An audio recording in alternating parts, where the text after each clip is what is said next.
എല്ലാവർക്കും നമ്മുടെ പുതിയ വീഡിയോയിലേക്ക് സ്വാഗതം. ഇന്നത്തെ നമ്മുടെ റെസിപ്പി വളരെ ഈസി ആയിട്ടുള്ള നല്ല ടേസ്റ്റി ആയിട്ടുള്ള ഒരു സ്നാക്സ് ആണ്.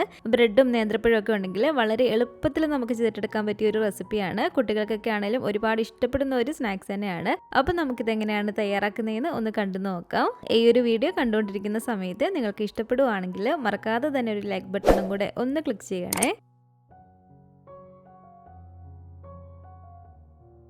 അപ്പോൾ ഈ ഒരു സ്നാക്സ് തയ്യാറാക്കാൻ വേണ്ടിയിട്ട് ഞാനിപ്പോൾ ഇവിടെ ഒരു 2 നേന്ത്രപ്പഴം ഏത്തപ്പഴമാണ് കേട്ടോ എടുത്തിരിക്കുന്നത്. അത്യാവശ്യം നല്ല പഴുത്ത പഴം തന്നെ വേണം കേട്ടോ നമ്മൾ ഇതിലേക്ക് എടുക്കാൻ വേണ്ടിയിട്ട്. ഇനി ഈ പഴം രണ്ടും ഇതുപോലെ റൗണ്ടാക്കി നമുക്കൊന്ന് കട്ട് ചെയ്തിട്ട് എടുക്കാം. അപ്പോൾ ഇത് കണ്ടില്ലേ, പഴം ഞാൻ രണ്ടും ഇതുപോലെ ഒന്ന് കട്ട് ചെയ്തെടുത്തിട്ടുണ്ട്. ഇനി ഇതുപോലെ ഈ ഒരു പാനിലേക്ക് നമുക്ക് ഒരു 2 ടേബിൾ സ്പൂൺ അളവിൽ നെയ്യ് ചേർത്ത് കൊടുക്കാം കേട്ടോ. നെയ്യൊന്ന് ഉരുക്കി വരുമ്പോഴത്തേക്കും ഈ ഒരു പാനിൻ്റെ എല്ലാ സൈഡിലും ഇതുപോലെ എത്തുന്ന രീതിയിൽ ഒന്ന് ചുറ്റിച്ച് കൊടുക്കുക. എന്നിട്ട് തീയൊന്ന് കുറച്ച് വെച്ച് കൊടുത്തതിന് ശേഷം പഴം ഇതിലേക്ക് വെച്ച് കൊടുക്കുക കേട്ടോ.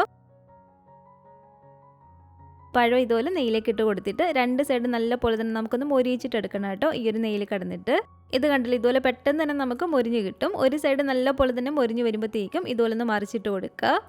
തീ നന്നായിട്ട് കുറച്ച് വെച്ച് കൊടുത്തിട്ട് വേണം നമ്മൾ ഇതുപോലെ ചെയ്യാൻ വേണ്ടിയിട്ട്, അല്ലെങ്കിൽ പെട്ടെന്ന് തന്നെ ഈ ഒരു പഴം അങ്ങ് കരിഞ്ഞു പോകുന്നതായിരിക്കും.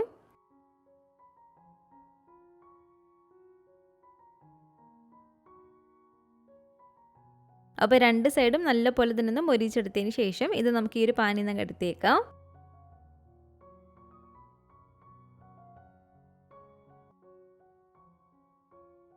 അപ്പോൾ ഇത് കണ്ടില്ലേ, 2 സൈഡും മൊരിഞ്ഞ് വരുന്ന ഈ ഒരു രീതിക്ക് നമ്മൾ പഴം ഒന്ന് റെഡിയാക്കിയിട്ട് എടുക്കുക. ഇനി ഈ ഒരു പാനിലേക്ക് തന്നെ നമുക്ക് 1 ടീസ്പൂൺ അളവിൽ നെയ്യും കൂടി ചേർത്ത് കൊടുക്കാം.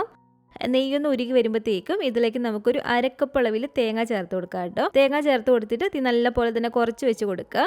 എന്നിട്ട് ഇതുപോലെ നന്നായിട്ട് ഇളക്കി കൊടുക്കുക. ഒരു 2-3 മിനിറ്റ് നമ്മൾ ഇതുപോലെ തേങ്ങ ചേർത്ത് ഇളക്കി കൊടുത്താൽ മതി.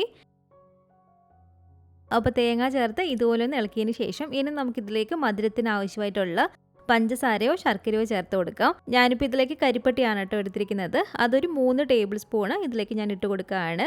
ഇതിന് പകരമായിട്ട് നിങ്ങൾക്ക് സാധാ ശർക്കരയോ അല്ലെങ്കിൽ പഞ്ചസാരയോ ചേർത്ത് കൊടുക്കാം മധുരത്തിനായിട്ട്. അപ്പോൾ ഈ ഒരു കരിപ്പട്ടിയും കൂടി ചേർത്ത് കൊടുത്തിട്ട് നന്നായിട്ട് തന്നെ നമുക്കൊന്ന് ഇളക്കിയിട്ടെടുക്കാം. ഇനി ഇതിലേക്ക് നല്ലൊരു ഫ്ലേവറിന് വേണ്ടിയിട്ട് ഒരു 1/4 ടീസ്പൂൺ അളവിൽ ഏലക്കാപ്പൊടിയും കൂടി ചേർത്തൊന്ന് ഇളക്കിയിട്ടെടുക്കുകയാണ്.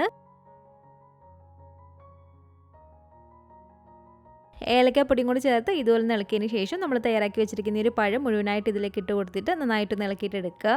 അപ്പോൾ പഴവും ചേർത്ത് ഇതുപോലെ ഇളക്കിയെടുത്തതിന് ശേഷം ഇനി നമുക്ക് ഇതിലേക്ക് ചേർത്ത് കൊടുക്കേണ്ടത് ഒരു 4 ടേബിൾ സ്പൂൺ അളവിൽ നല്ല കട്ടി തേങ്ങാപ്പാലാണ്. അപ്പോൾ 4 ടേബിൾ സ്പൂൺ അളവിൽ നല്ല കട്ടിയായിട്ടുള്ള തേങ്ങാപ്പാലും കൂടി നമുക്ക് ഇതിലേക്ക് ഒഴിച്ചു കൊടുക്കാം.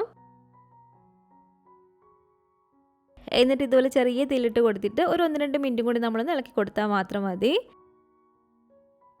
അപ്പോൾ ഇതിവിടെ റെഡി ആയിട്ടുണ്ട്. ഇനി നമുക്ക് ഫ്ലെയിം അങ്ങ് ഓഫ് ചെയ്ത് കൊടുത്തേക്കാം. ഇനി നമുക്ക് ഇതിലേക്ക് വേണ്ടത് ഒരു 1/2 കപ്പ് അളവിൽ മൈദയാണ്. അപ്പോൾ മൈദയും കൂടി ഞാൻ ഈ ഒരു പാത്രത്തിലേക്ക് ഇട്ട് കൊടുക്കുകയാണ്. അതുപോലെ തന്നെ കുറച്ച് ഉപ്പും കൂടി നമുക്ക് ഇതിലേക്ക് ചേർത്ത് കൊടുക്കാം. ഇതിലേക്ക് നമ്മൾ ഇതുപോലെ കുറച്ച് വെള്ളം ഒഴിച്ച് കൊടുത്തിട്ട് നല്ല പോലെ തന്നെ ഒന്ന് മിക്സ് ചെയ്ത് കൊടുക്കാം കേട്ടോ. അപ്പോൾ ഇതുപോലെ കുറച്ച് വെള്ളം ഒഴിച്ച് കൊടുത്തിട്ട് നമുക്ക് ഈ ഒരു ബാറ്റർ ഒന്ന് റെഡിയാക്കിയിട്ട് എടുക്കാം. ഈ ഒരു ബാറ്റർ ഒരുപാട് കട്ടിയായിട്ടല്ല ഇരിക്കേണ്ടത്, എന്നാൽ ഒരുപാട് അങ്ങ് ലൂസായി പോകാനും പാടില്ല. ഞാൻ 1 കപ്പോളം വെള്ളമാണ് എടുത്തത്. അതിലെനിക്ക് ഏകദേശം ഒരു 2 ടേബിൾ സ്പൂണോളം വെള്ളം മാത്രമേ മിച്ചം വന്നിട്ടുള്ളൂ. അപ്പോൾ ഇത് കണ്ടില്ലേ, ഈ ഒരു പരുവത്തിന് വേണം കേട്ടോ നമ്മൾ വെള്ളം ചേർത്തതൊന്ന് മിക്സ് ചെയ്തിട്ട് എടുക്കാൻ വേണ്ടിയിട്ട്. പിന്നെ നമുക്ക് ഇതിലേക്ക് വേണ്ടത് ഒരു 6ഓളം ബ്രെഡാണ്. ബ്രെഡ് എടുക്കുന്ന സമയത്ത് അത്യാവശ്യം നല്ല സോഫ്റ്റ് ആയിട്ടുള്ള ബ്രെഡ് തന്നെ വേണം കേട്ടോ എടുക്കാൻ വേണ്ടിയിട്ട്. പെട്ടെന്ന് പൊടിഞ്ഞു പോകുന്ന ടൈപ്പ് ബ്രെഡ് നമ്മൾ ഇതിലേക്ക് എടുക്കുകയും ചെയ്യരുത്. ഞാനിപ്പോൾ ഈ ഒരു ബ്രെഡിൻ്റെ സൈഡ് വശമൊന്നും കട്ട് ചെയ്ത് മാറ്റുന്നില്ല. നിങ്ങൾക്ക് വേണമെങ്കിൽ കട്ട് ചെയ്തിട്ട് എടുക്കാം, കുറച്ചും കൂടി നല്ല ഷേപ്പിൽ കിട്ടാൻ വേണ്ടിയിട്ട്. ആദ്യം നമുക്ക് ഇതുപോലൊരു 2 പീസ് ബ്രെഡ് എടുക്കാം. എന്നിട്ട് ഈ ഒരു ബ്രെഡിൽ നമുക്ക് നമ്മളിപ്പോൾ റെഡിയാക്കി വെച്ചിരിക്കുന്ന ഒരു പഴത്തിൻ്റെ മിക്സിൽ അത് ഇതുപോലെ നിരത്തി വെച്ച് കൊടുക്കുക.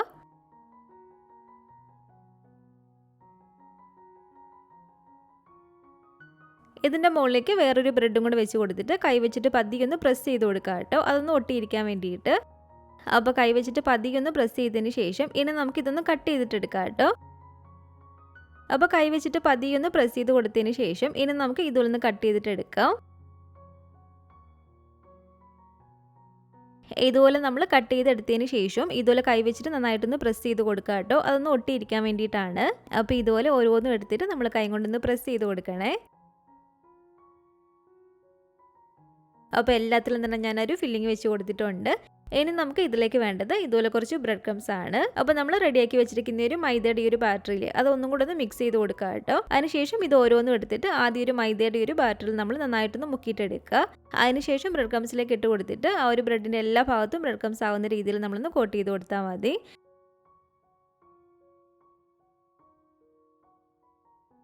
അപ്പോൾ ഇതുപോലെ തന്നെ ഓരോന്നും എടുത്തിട്ട് ആദ്യം ഒരു മൈദയുടെ ഒരു ബാറ്ററിൽ നിന്ന് മുക്കിയിട്ടെടുക്കുക. എല്ലാ സൈഡിലും മൈദയുടെ ഒരു ബാറ്റർ ആകുന്ന രീതിയിൽ നന്നായിട്ട് നമ്മളൊന്ന് മുക്കിയിട്ടെടുക്കണം. അതിനുശേഷം ബ്രെഡ് ക്രംസിലേക്ക് ഇട്ട് കൊടുത്തിട്ട് നല്ല പോലെ തന്നെ ഒന്ന് കോട്ട് ചെയ്തിട്ടെടുക്കുക.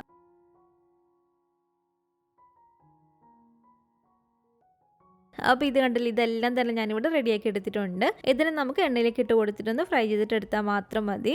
ഇത് ബ്രെഡ് ആയതുകൊണ്ട് തന്നെ മുകളിലുള്ള ഒരു കോട്ടിങ് കുറച്ചും കൂടെ ഒന്ന് ഉറയ്ക്കാൻ വേണ്ടിയിട്ടും അതുപോലെ തന്നെ ഇതിൽ ഒട്ടും തന്നെ എണ്ണ കുടിക്കാതിരിക്കാനും വേണ്ടിയിട്ട് നമ്മളൊരു 10 മിനിറ്റോളം ഫ്രീസറിൽ വെച്ചിട്ട് ഇത് പൊരിച്ചിട്ടെടുക്കുകയാണെങ്കിൽ അതായിരിക്കട്ടെ കുറച്ചും കൂടി നല്ലത്.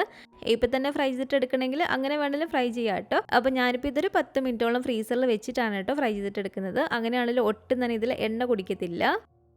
അപ്പോൾ ഒരു 10 മിനിറ്റോളം ഫ്രീസറിൽ വെച്ചതിന് ശേഷം ഇതിലൊരു പാനിൽ കുറച്ച് ഓയിൽ ഒഴിച്ച് കൊടുത്തിട്ടുണ്ട്.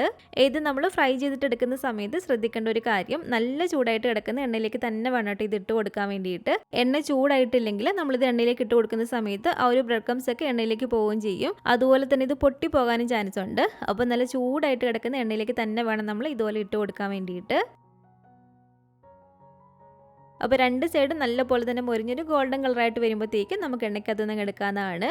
അകത്ത് നമ്മൾ വെച്ചിരിക്കുന്ന ഫില്ലിംഗ് ഒക്കെ നന്നായിട്ട് വെന്തതാണ്. അപ്പോൾ ഒരു പുറമേ നന്നായിട്ട് നമുക്കൊന്ന് മൊരിഞ്ഞ് കിട്ടിയാൽ മാത്രം മതി. ഇതുപോലെ നമ്മൾ ഇട്ട് കൊടുത്തതിന് ശേഷം ലോ ഫ്ലെയിമിലേക്ക് വെക്കേണ്ട, ഒരു മീഡിയം ടു ഹൈ ഫ്ലെയിമിൽ തന്നെ വെച്ച് കൊടുത്തിട്ട് നമ്മളിത് ഫ്രൈ ചെയ്തിട്ട് എടുത്താൽ മതി.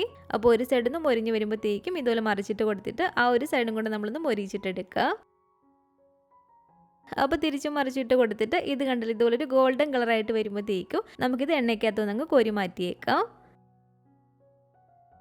ഇതിപ്പോൾ കണ്ടില്ല, ഇതിവിടെ നമുക്ക് റെഡിയാക്കി കിട്ടിയിട്ടുണ്ട്. അത് പൊട്ടിയും പോയിട്ടില്ല, അതുപോലെ തന്നെ ഇതിൽ ഒട്ടും തന്നെ ഓയിലും കുടിച്ചിട്ടില്ല കേട്ടോ. ഇതുപോലെ തന്നെ നമുക്ക് ബാക്കിയുള്ളതും കൂടെ എണ്ണയിലേക്ക് ഇട്ട് കൊടുത്ത് ഫ്രൈ ചെയ്തിട്ടെടുക്കാം. അപ്പോൾ ബ്രെഡും നേന്ത്രപ്പഴവും ഒക്കെ വെച്ചിട്ടുള്ള വളരെ പെട്ടെന്ന് തയ്യാറാക്കിയിട്ട് എടുക്കാൻ പറ്റിയ നല്ല ടേസ്റ്റി ആയിട്ടുള്ള ഒരു സ്നാക്സ് ഇവിടെ റെഡി ആയിട്ടുണ്ട്. കുട്ടികൾക്കൊക്കെ ആണെങ്കിലും ഉണ്ടാക്കി കൊടുത്താൽ അവർക്ക് ഒരുപാട് ഇഷ്ടപ്പെടുന്ന ഒരു സ്നാക്സ് തന്നെയാണ്. അപ്പോൾ ഇന്നത്തെ നമ്മുടെ ഒരു ബ്രെഡും നേന്ത്രപ്പഴമൊക്കെ വെച്ചിട്ടുള്ള ഈ ഒരു പലഹാരത്തിൻ്റെ റെസിപ്പി നിങ്ങൾക്ക് ഇഷ്ടപ്പെട്ടെങ്കിൽ തീർച്ചയായിട്ടും ഒന്ന് ഉണ്ടാക്കി നോക്കണേ. അപ്പോൾ ഉണ്ടാക്കിയിട്ട് നിങ്ങളുടെ അഭിപ്രായങ്ങളൊക്കെ മറക്കാതെ തന്നെ നമ്മുടെ കമൻറ്റ് ബോക്സിൽ വന്ന് അറിയിക്കണേ. അതുപോലെ തന്നെ ഈ ഒരു വീഡിയോ ഇഷ്ടപ്പെട്ടെങ്കിൽ മറക്കാതെ തന്നെ ഒരു ലൈക്ക് ബട്ടണും കൂടെ ഒന്ന് ക്ലിക്ക് ചെയ്യുക. നിങ്ങളുടെ ഫാമിലിയും ഫ്രണ്ട്സൊക്കെ ആയിട്ട് ഈ ഒരു വീഡിയോ ഒന്ന് ഷെയർ ചെയ്ത് കൊടുക്കുക. പുതിയതായിട്ട് നമ്മുടെ ഈ ഒരു ചാനൽ ആരെങ്കിലും കാണുന്നുണ്ടെങ്കിലും ഇതുവരെയായിട്ടും ഈ ഒരു ചാനൽ സബ്സ്ക്രൈബ് ചെയ്തിട്ടില്ലെങ്കിലും താഴെ കാണുന്ന റെഡ് സബ്സ്ക്രൈബ് ബട്ടണും കൂടെ ഒന്ന് പ്രസ് ചെയ്ത് സപ്പോർട്ട് ചെയ്യണേ. കൂട്ടത്തിൽ കാണുന്ന ബെല്ലൈക്കണും കൂടെ ക്ലിക്ക് ചെയ്ത് അതിൽ ഓൾ എന്ന ഓപ്ഷൻ തന്നെ കൊടുക്കുകയാണെങ്കിൽ ഞാനിടുന്ന പുതിയ പുതിയ റെസിപ്പികളൊക്കെ നിങ്ങൾക്ക് അപ്പം തന്നെ നോട്ടിഫിക്കേഷനായിട്ട് കിട്ടുന്നതായിരിക്കും. ഇൻഷാ അല്ലാഹ് വീണ്ടും നമുക്കിതുപോലെ നല്ലൊരു റെസിപ്പിയായിട്ട് കാണാം.